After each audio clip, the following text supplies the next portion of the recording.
sewage treatment plants. It is appalling. And if you want to know what the people of Palestine, you say that you're speaking on behalf of the people of Palestine. If you want to know what the people of Palestine want, ask the Palestinian farmers.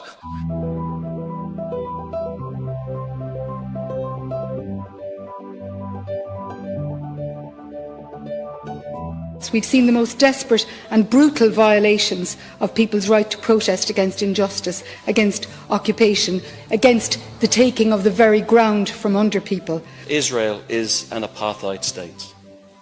Any of us who've been there know that. Once you know that, it changes you.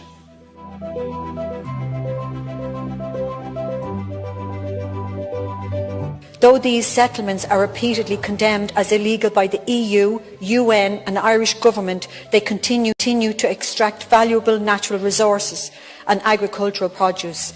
These goods are then exported and sold on shelves around the world, including in Ireland, to pay for occupation. There is a clear hypocrisy here. How can we condemn the settlements as illegal, as theft of land and resources, but then happily buy the proceeds of this crime? We must be clear on this. Israeli settlements in the West Bank are war crimes. This is what we're dealing with, and I'm amazed at how relaxed people can be about it, as if trading in the proceeds of war crimes is not a big deal. I witnessed with my own eyes the crushing indignity of a Palestinian community cut off from their water supply so that it could be diverted instead to support an Israeli chicken farm. That is horrendous, and the injustice of it will stay with me forever.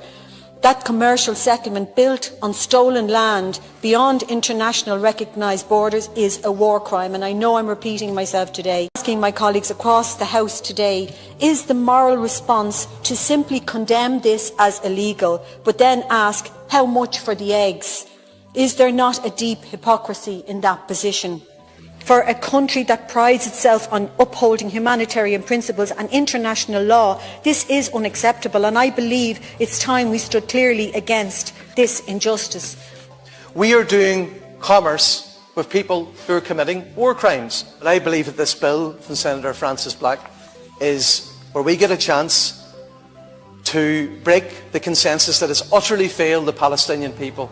The case for this bill has become even more compelling, if I may say so, because we've seen appalling atrocities, killing of Palestinian civilians. I raised €55,000 to put in solar energy and water treatment plants, and I saw them being demolished, bombed by the Israelis. That's what happens. There is something rotten in the way democracy is defined.